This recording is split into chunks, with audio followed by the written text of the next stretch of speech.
ขอโอกาสเจริญพรท่านสาธุชนชาวไทยชาวพุทธ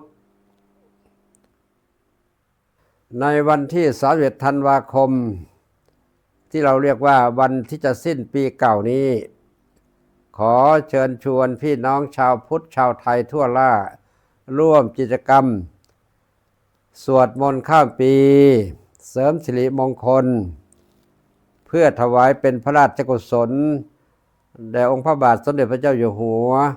สมเด็จพระนางเจ้าพระบรมราชินีและพระบรมวงศานุวงศ์ทุกพระองค์ณมณฑลพิธีที่วัดมหาธาตุอำเภอเมืองยโสธรจังหวัดยโสธรโดยทั่วหน้ากันดังนั้นวันนี้ขอถือโอกาสอำนวยอวยพรให้พี่น้องสาธุชนพุทธบริษัททั้งหลายทุกทั่วหน้ามีความสุขความเจริญ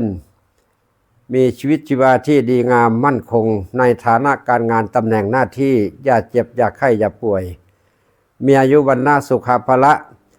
ปฏิภาณธรรมสารสมบัติพิพัฒนชัยมงคลสมบูรณ์พูนผล